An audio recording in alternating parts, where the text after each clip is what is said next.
Welcome, Coach. How you doing? Doing great. How are you doing, Anthony? I am doing fantastic. I have a ton of stuff to talk to you about this week.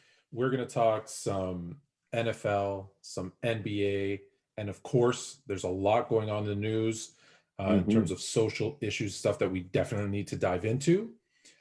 But I saw a hiring at Tennessee State, Eddie George, and I heard that they might be interested in one Hue Jackson for offensive coordinator. Now, before you say anything, I'm going to make a pitch for them, and then you tell me, because I know you got something to tell me. I think not only is it a great situation, and listen, you know how I feel about you. You are an NFL caliber coach, but the type of person that I've grown to see that you are, I think the effect that you can have on, I don't know if it was in your plans to go back to school, but the type of person I know that you are off the field, forget the on the field stuff, which I think is fantastic. Off the field, I know that you're a good person, and I think you can help these student athletes grow not only as football players, but as men. So any breaking news you have for us, please let me know. I have breaking news for the Anthony K and Coach segment that Hue Jackson will be going to Tennessee State and working with the great Eddie George. And I'm so excited about having this opportunity to work with Eddie and to help him build something special there. This, when it first came across my desk a couple of days ago that it might be a thing. And right away I thought, you know what, like I said, I think it's great. And I don't know, like I said, if you were even thinking about it. How do you know Eddie? How did this happen? I don't really know Eddie personally. I know of Eddie. And then I do know Jeff Fisher. And I think Jeff Fisher has really been assisting Eddie and putting things in place. And talk to Jeff, talk to Eddie. We hit it off, over the phone. I have some similar vision of what we want to try to create. Obviously, it's through his vision. He's the head coach. And I just want to assist him. And one thing led to another. And we put the pieces of it together. And I'm going to go down and work in Tennessee. I love it. Have you been to, I know it's very early to say, but have you been down to kind of the Nashville area? And I've spent some time. Nashville, Franklin, which is just outside of Nashville. I love it. It's a great place, obviously for music and for sports. Have you had a chance to dive in a little at all yet? I've been there before. Obviously, I've played there so many times and other things in the past, but I'm looking forward to really understanding the communities that are there and being a part of a great university. And as I said, helping Eddie George become the best he can become. It's been a while since you we're working in the college ranks. Excited? Oh yeah, I am. I know it'll be a different challenge.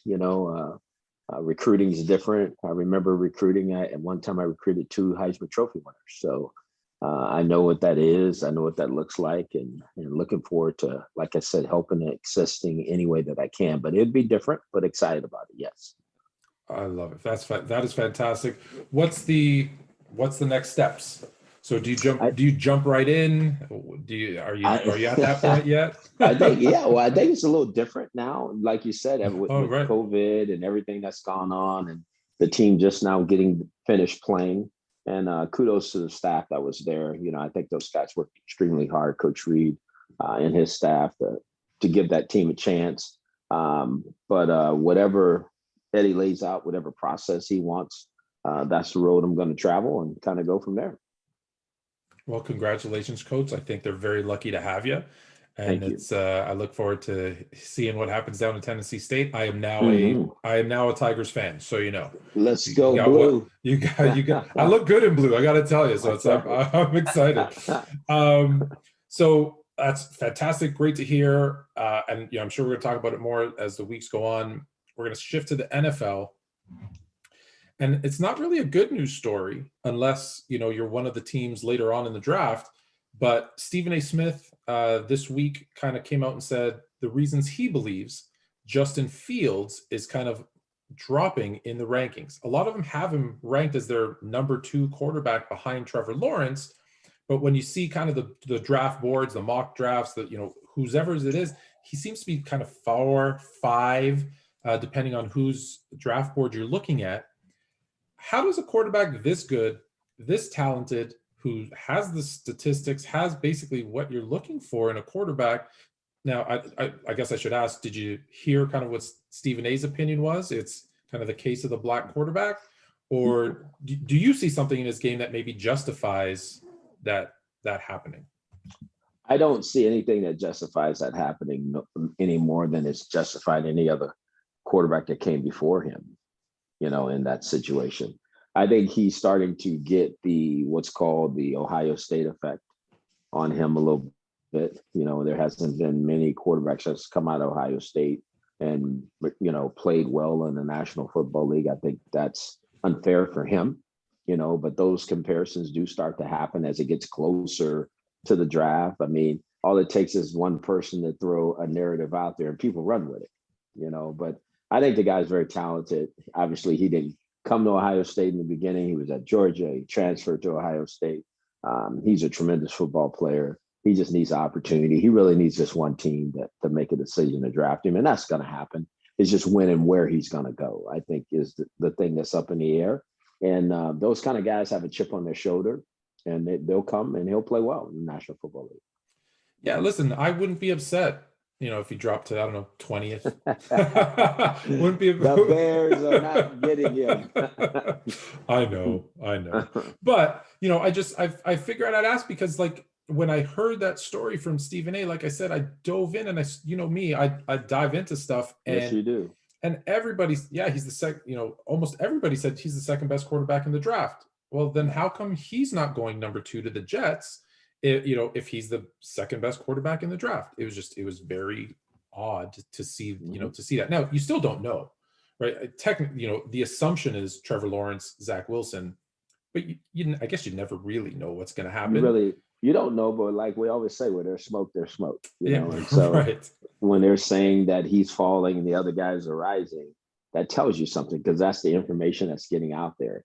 How much of it is, like you say, factual, we'll know on draft day. But at the same time, I think it's unsettling for a player like him, who knows that he's a really good player, who knows he should be considered anywhere from 1 to 5, and if he doesn't go, then that's disappointing. When you see, like I saw, there was on the Pat McAfee show, I believe, they'd come out and said, oh, he's, last one in, first one out. But again, it only takes one of those things, right, to kind of spiral, and one person picks it up, and now that becomes the perception, and unfortunately perception sometimes becomes reality. So like that's I said, disappointing. Why does that even come out? That means a coach had to say that or verify who says that, because there's no announcer or anybody in sports that could say he comes in early and leaves. I mean, comes in late and stays, leaves early. How can that be justified? Let's have a coach says that's from Ohio State, not somebody talking about sports who somebody gave them some third-hand information and put that out there. I don't think that's fair. It's the third hand, right? So, one of my favorite shows other than this one is I Am Athlete, and Channing yesterday said, you got to evaluate your evaluator. Yes. And I think that's important, right? Unless it was his coach, unless it was his, OC or positional coach, unless it was one of those people saying that's the case, then I don't let it affect my opinion of him. Right. And unfortunately, some people will. And I think that's the problem that faces them sometimes. That is what's going on. There's no question about that. I want to talk more football. I want to talk more sports, but there's so much going on that I think we need to kind of dive right into. So many things that are going on. Have you been paying attention to the Chauvin trial? Yes, I have.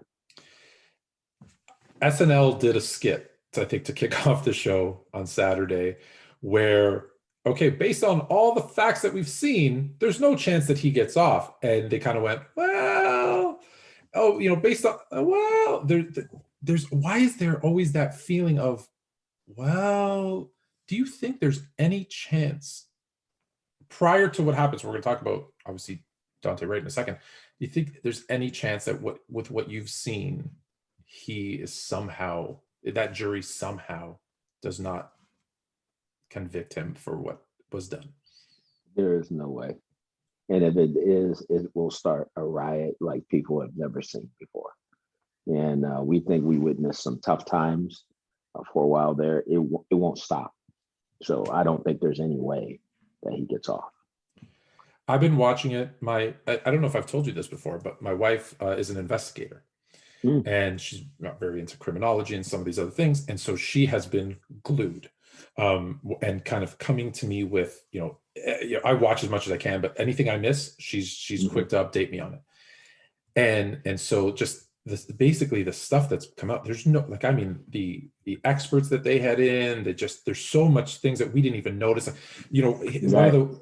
one where he said, oh, he's pushing his finger up against the tire. I would never think, what does that mean? Oh, it's trying to open up his lungs so he can breathe. Things like that I never would have known. And now I can't say these names, obviously, but there were people, I try to be as active as I can in social, who months ago said, well, who've now, we're on the other side, who've messaged me and said, don't share me, but you know what? I've been watching the trial and my opinion has changed. I didn't know this and that and the other thing. I believe the narrative, right? Because everyone had their own.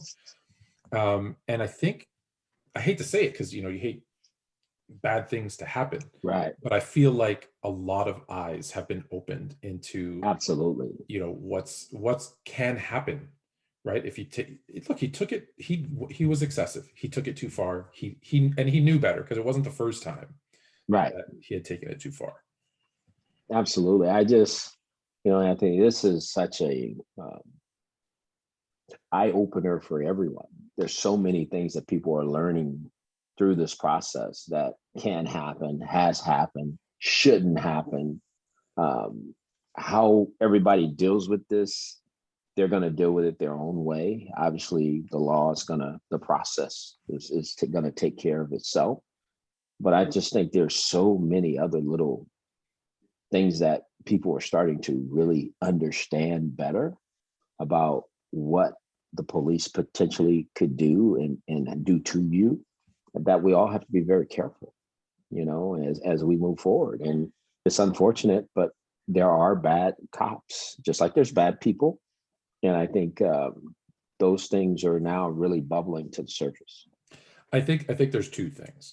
So one, and this is a much bigger issue, and we've talked about it with some other people before, just kind of the way that policing was set up from, the beginning, right? Yes. Was to police certain things. And so it's kind of ingrained.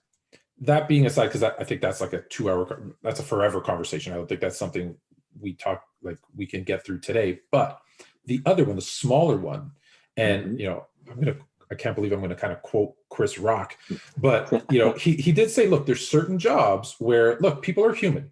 There's good and bad in all of us. We all make mistakes. There's all those things, right? I'm not discounting any of that, but certain jobs, right? You want your heart surgeon, to make less mistakes, right? Yes. You want your pilot, right? You don't want to say, most of them know how to land, right? Right. And so it's important that when you see things like this, that we don't, because what has happened, this, it's been polarizing. People have taken one side or the other, right? It's, well, you got to protect the police, well, you got to protect the people. And really it's more like a middle thing where the police are there to serve and protect the people, but they need the training to understand how to handle it. And it brings me to the next thing that I wanted to talk to you about, because about 10, I don't know if it was 10 minutes or 10 miles away from the trial, 10 miles. A police officer who's not a rookie said it was a mistake and pulled out the gun instead of the taser. Now, I was living in San Francisco I'm going to forget how many years ago, but let me say maybe 12 or 14 years ago. And I don't know if you remember this story, but there was the young man on the I forget what it's called, the subway, the Amtrak, the BART. That's what it was, on the BART. And it was the same thing, pulled out the taser instead of the gun and got off. And there were some riots there. I was unfortunately right down in that area, which was, it was scary. But I understand, because when you hear stuff like that and then the person gets off, what do you know about this one? And, how can you make that mistake? Can you make, I don't know. I've never had a taser, but I know what a gun feels like. And I don't know that in the heat of the moment, should cops be better than that to panic? I go back to Chris Rock, just what you said a second ago. You got to be the best at certain jobs. And that definitely is one of, as a cop, especially when you have a gun in your possession. You just said something that to me is so crystal clear.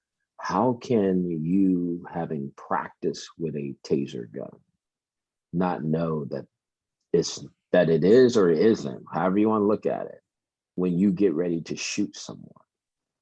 You got to know. I mean, you have to have an idea. This guy had no gun. He sat back down. Did he turn away from the police? Yes, he got back in the car. But it wasn't like they thought he was getting in the car to get a weapon.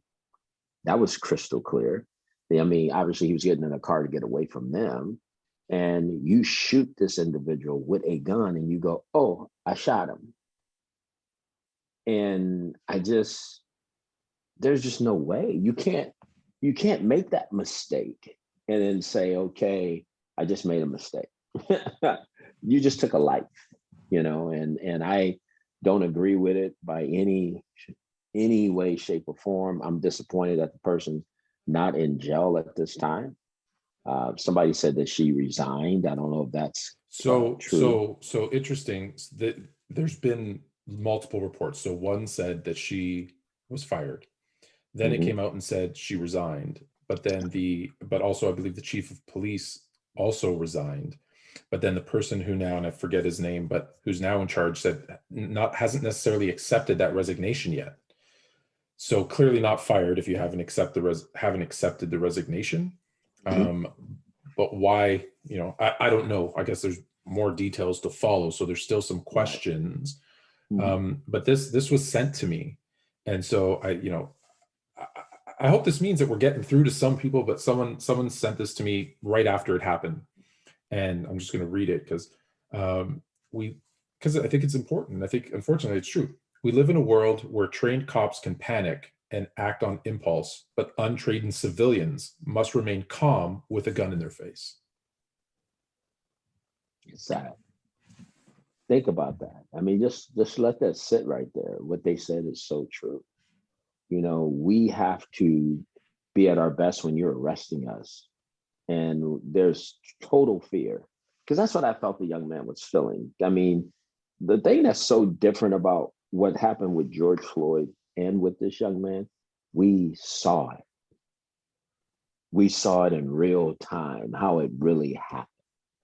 And it is unacceptable, any way you put it, to have somebody's knee on your neck, to have somebody mistakenly shoot you because they thought they were using a taser. I don't care how you slice it, talk about it, whatever, it's wrong.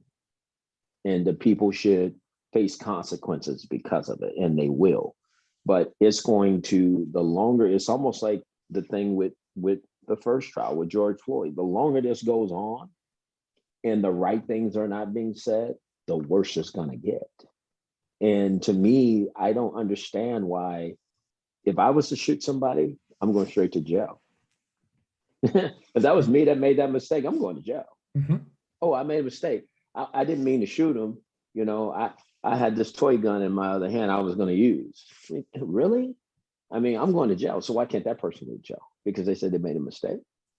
To me, to stop the civil unrest that people were feeling, if that person was put in jail, everybody's whole mindset would change. Everything would be different. Now, I'm going to be the devil's advocate for a second. Okay. In the line of fire, right? As a police officer, there are situations where it's going to happen. And to say that if they shoot someone, you immediately put them to jail, there's going to be a portion of people that obviously police officers, who's going to want to be a police officer, but there's a portion that's saying, well, you can't just throw them right into jail. So I understand, I say, with some hesitation, if they didn't necessarily go to jail, but perhaps, if there's a shooting and even as an officer, you kill somebody, you go somewhere, right? Like maybe you don't just necessarily drop them into Gen Pop and be like, oh, it was a justified shooting, right? And that's what I'm saying. Yeah, there needs to be, but you can't just go back business as usual. You need to, something needs, there's got to be a consequence. How do you walk away from a killing and go live your normal life until somebody else makes a decision about bringing you in and really investigating this? Why not do it the other way? Let's leave you somewhere and start an investigation before you go back and live your normal life. Because I just know if this was a minority in that situation, that ain't happening. You're going to jail. Now you at least going to a holding cell. So exactly. Yeah. You're going to something. Yeah, you're going to something, and that's all I'm saying. I mean, it's so obvious to me, Anthony, that things are so different. Listen, even when the George Floyd thing first happened, you knew, if you're honest with yourself and you paid attention, you knew the second they put him on trial, right? Because that's what happened, right? Derek Chauvin put his knee on his throat and did what he did. And yes. Now they weren't, there was reports about heart attacks and it was the drugs or his knee. Fine. We didn't necessarily know. But what was the first thing that you heard? Well, he wasn't a good guy. He has a drug problem. He's been to jail. He's a criminal. He's not on trial. He's not on trial. It's the person who killed him. Right. That person needs to be tried first before, and that was the one that kind of clicked right away when I went, why are you making this about him? Let's be honest. Just because, look, was he a good person? No, I don't think he was. But give you a right to kill him. That's exactly what I was going to say. Absolutely. I hate to say it, but I could be the scum of the earth. It doesn't mean you can just go out and kill me. Then there's anarchy, right? We can't just do that. Absolutely. There's a lot of people that probably deserve, but you can't just do that. And it's just like this young man. I read somewhere where it said he had a warrant. What's that got to do with anything? Whether he did or didn't, why didn't we hear about that during the arrest? There's a warrant for your arrest. We hear it all the time. It's always after the fact. I mean, that's normally what they do. They go dig up whatever they can dig up to make it seem like they're justifying what happened. And that's so disappointing. I don't know how it is where you are, but there can be a warrant for your arrest for parking tickets. That doesn't mean I'm a dangerous person that needs to be, it seems to be excessive. And we've talked about it before, this fear of the unknown. I don't know what it is. Fear of the black man. I don't get it. And maybe that's why it's hard for me, is because I don't get it. Right. Like, and again, like I said, there's so much. So not only that, but there was an incident in December where, and again, I apologize that I don't have the name on the tip of my tongue here, but in December, where he was in a brand new vehicle, he had his printed plate on the back window. He's still in his, I believe, army gear, and he gets pepper sprayed and pulled out of the car. And again, like I said, I hate that this stuff is happening. I'm so happy to everyone who listens to the show and shares it with me. But it was, if this was disrespect, so they sent me a picture, a meme, whatever. You're right. If this is disrespecting our troops, and it shows a picture of Colin Kaepernick taking a knee, and then it just says, "What is this?" and it shows them pepper spraying him through the window of his car. And it's just like, so if you were that upset that an athlete who wasn't protesting against the military, we know that, right? If you're that upset about him disrespecting our troops, are you going to come with the same amount of passion towards these officers that did this to him? Right. You just said keep the same energy, and we don't in certain situations. It really just goes away basically. And it's just there's so many things, Anthony K, that I'm just flabbergasted at. I mean, this happens in Minnesota again. It's just 10 miles away from where the trial's going on. Here's another family. The other tie-in is that Joy George Floyd's sister was this kid's teacher in high school.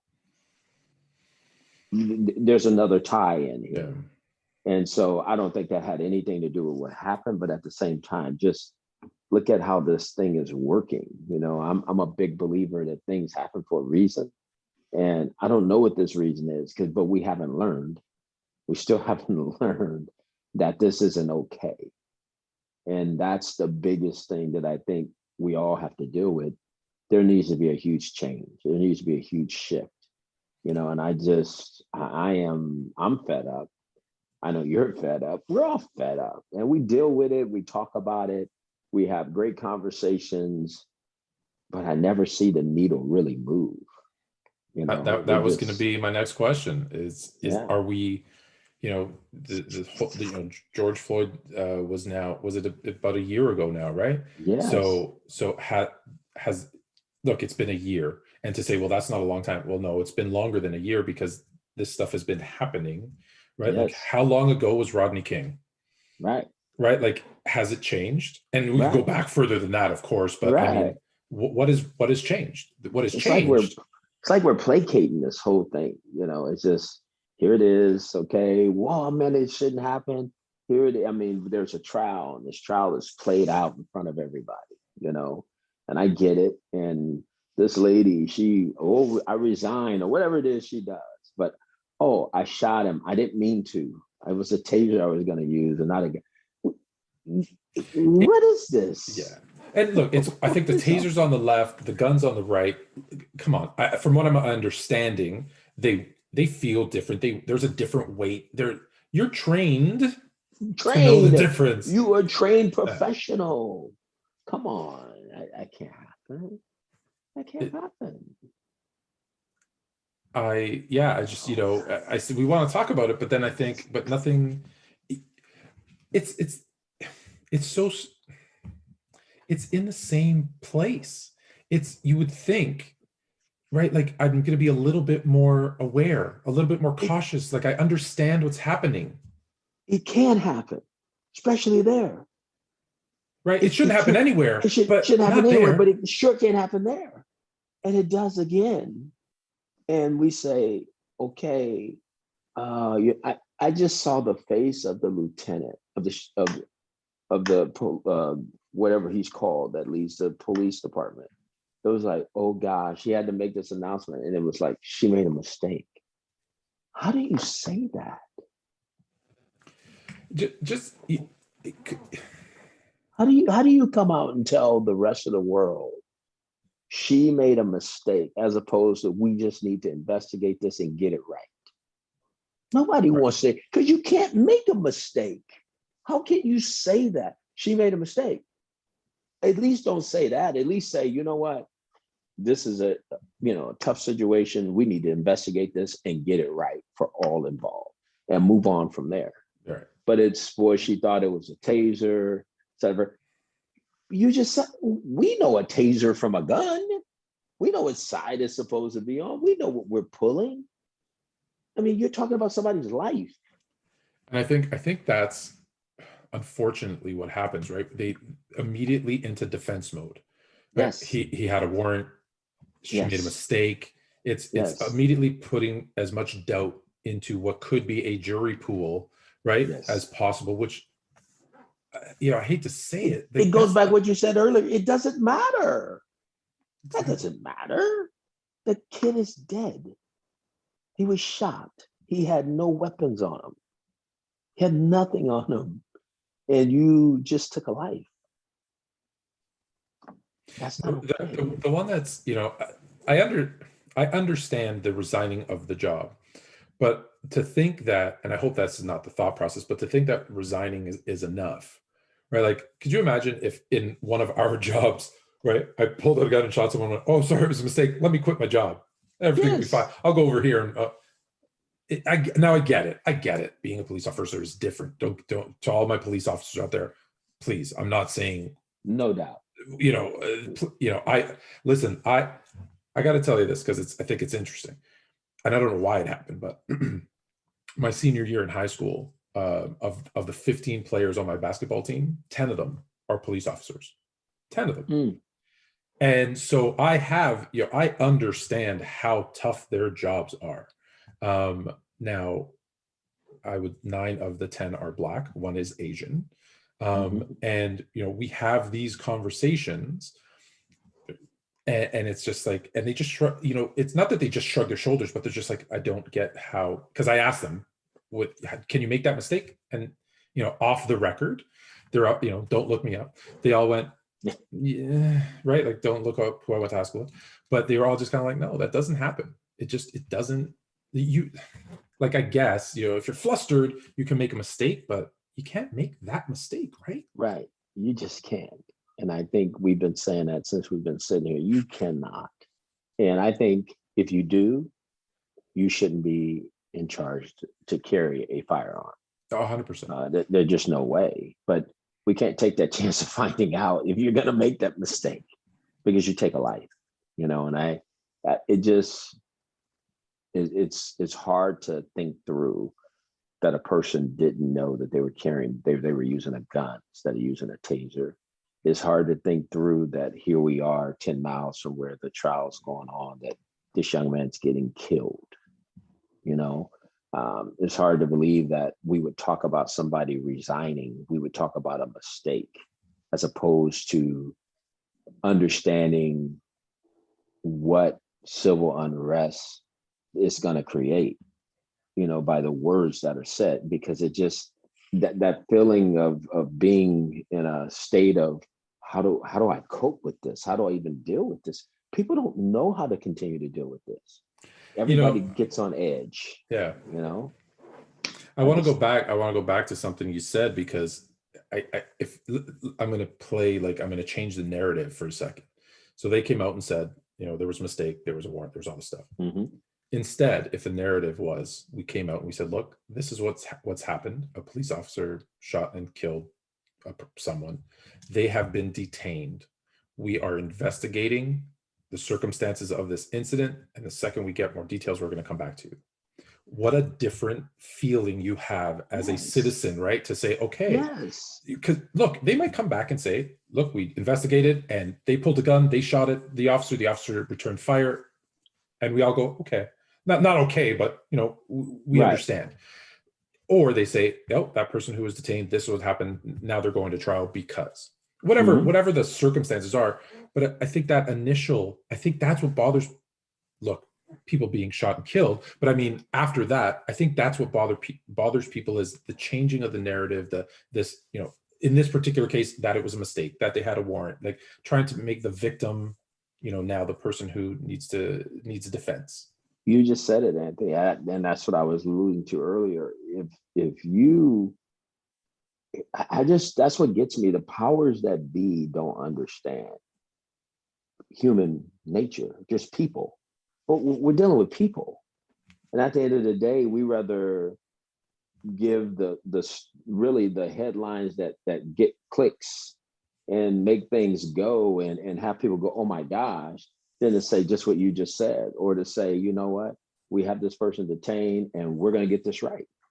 Period. The right thing to do, and I'm preaching to the choir here, but the right thing to do typically is the most boring thing, right? It's just do it. Just do your, I hate to steal from Bill Belichick, just do your job, right? Absolutely. Just and get to the bottom of things. And I think you're right. I think as a society, we've gotten to that point where it's, what's the flashy headline? What's the big news story? Yes. And and I'm not picking on media here when I say this, but the second this comes out, people on the right are going to spin a certain narrative. People on the left are going to spin a narrative. And I said this a long time ago, and I'm going to say it again, and probably it'll get me in trouble, but I don't care. I've noticed, right? So I moved to Arizona in 2004, I want to say. Mm-hmm. And I really got into politics. I don't know why it happened. Just in '04, something happened and I got really into politics. And I started following everybody, left, right, middle, everything. Right. And all I noticed was every year, with every conversation, it seemed that everybody was saying something further away from each other just to make it seem. And then it just got to the point where it was so ridiculous. Right. And I started to think as the years went on, they're going to get so far apart that it's going to be next to impossible to come back together. And you're never going to get anywhere unless there is, we've talked about middle ground and what that actually means. But Right.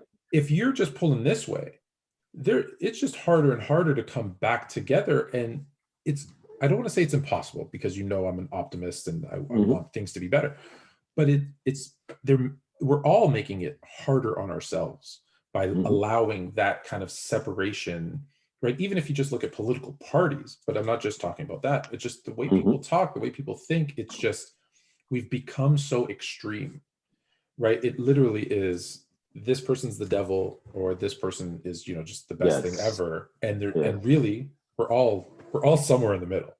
Like, I'd love to say I'm on one side of that. I'm somewhere we're all somewhere in the middle. Right. No, you're right. Anthony, this has been a hard one tonight, just because of what has happened. It's been a hard one, just talking back through something that we all did not. I think people do understand it could happen, that these things can still happen. But I think everybody's shocked that it's happening so soon again. It's like we haven't even, and the wound is back open because of the trial. Everybody's reliving it again, and bam, here comes something else just to knock you down again. And to hear those words, mistake, resign, oh boy, he had a warrant. It just, people get very angry, because people are just really looking for a solution for all of this. And nobody's really talking about solutions the right way, because nothing ever gets done. So I'm concerned about where we're headed. I am concerned of the narrative and the spin that's out there right now for the lady who killed the young man. I'm really concerned for the family and everybody understanding what they're going through, the mom, the dad, the sisters. I mean, it's a hard time. And I just hope, again, when I think sometime we're working to get closer together to be able to have real conversations, something happens that just drives us further apart. Yeah. And I'm scared. And so let me say a couple of things, because obviously you mentioned the family, and obviously our condolences and our hearts go out to them. But let me also say this, and this is on the Derek Chauvin trial part. So, because this is, I like to always give both sides. The fact that his family, his wife, are being threatened, I think it needs to be mentioned, right? That's wrong. Yes, that's wrong. They had nothing to do with what he did. And, like, I get the anger. We've talked about that a lot. I understand the anger, but you can't go after his family.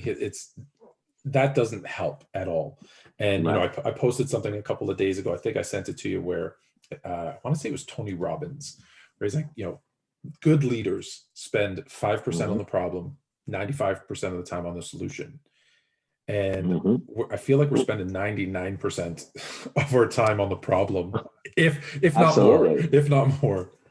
And hopefully that we can move that needle at least a little bit, because it's not trending in the right direction. No, just a little bit. Just a little. I mean, yeah, hard.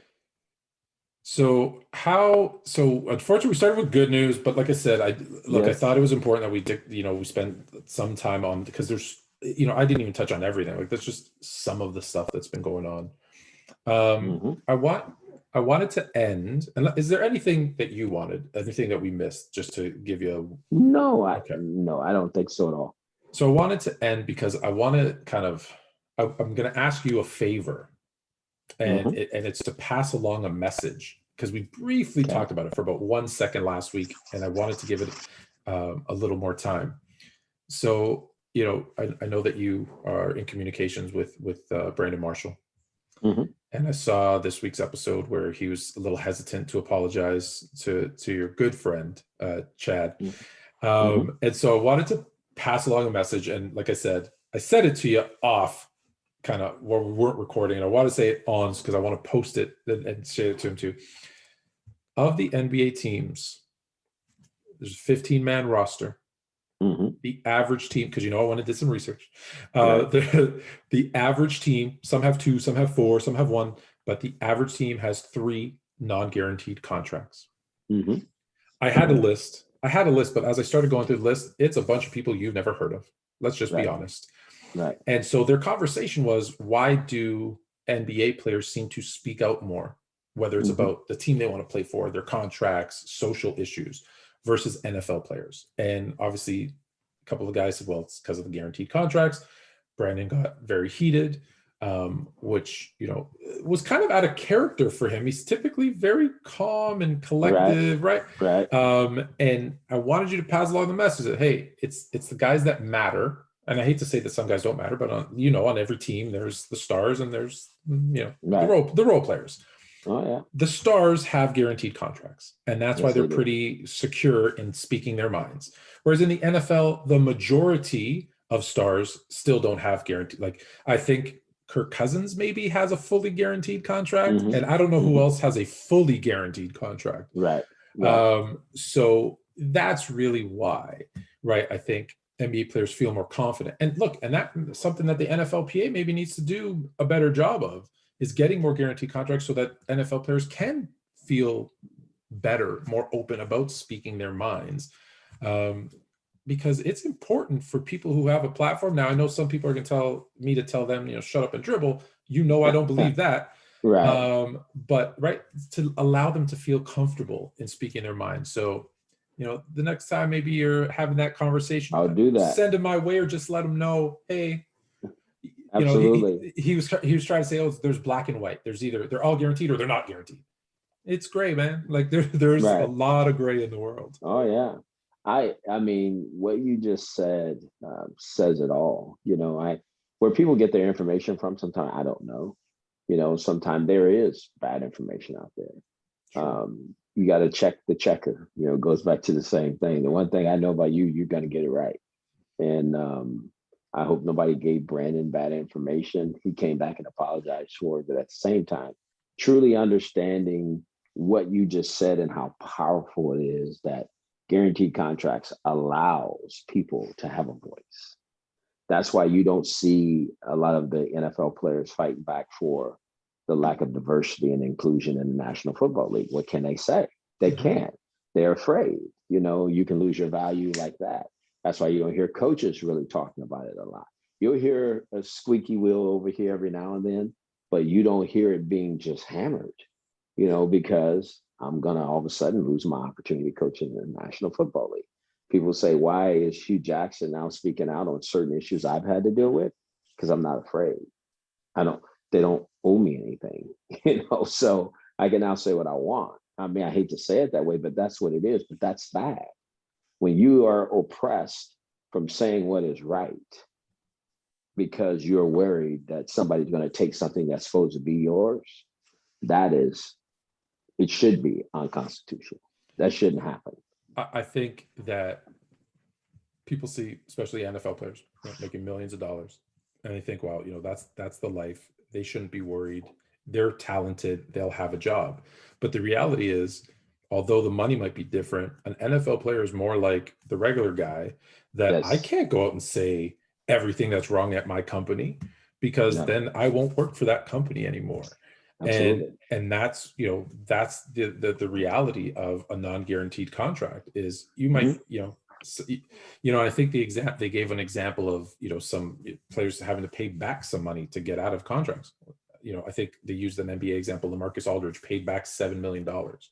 Yeah, LaMarcus Aldridge has made his money throughout he's at the end of his career, and he paid back $7 million to get bought out because he wanted to go join the Nets. Let's not be there. He basically said, I'm paying $7 million so I can go chase a ring. So I can go do what I want to do. Yeah, for him, that was worth it. Now you need to have a lot of money to say, here's $7 million back. That means he does have a lot of money. People don't give $7 million. People don't give $7 million. Listen, if anybody wants to give away $7 million, let me know. I'm That's here. right. I'll take it. But yeah, you have to have it to give it away. So, Yes. the dynamic is so different that, I think it's important that we bring that to life, because like I said, we hold these athletes and coaches and, on this pedestal sometimes. And I think it's important we realize we're all human beings. We all have our, what we need to deal with. And, and that's why I was it blew my mind when, like, I think it was LeBron, someone from Fox News, when they told LeBron, shut up and dribble. No. Yes. Why do I have the right to talk politics and they don't? We should all have that ability, right? That freedom. Absolutely. Freedom of speech. Yeah. Coach, there's a lot of good stuff here. Like I said, I'm glad we took some time to talk about it. Congratulations. Thank you on the new gig. Like I said, I'm very excited to be a part of it. I'm joining in. Like I said, let's go. I just, it just dawned on me. So I'm going to leave it with this, because I know you best from the Raiders, but best from the Bengals. Now you're going to the Tigers. So, I think it's right in your wheelhouse, right? Absolutely. So I got these Tigers. I've had a Tiger. I was at UOP with the Fighting Tigers, and now I'm going to be with the Tennessee State Tigers. So let's go Tigers. Love it. Congratulations. Thank you. Thank you.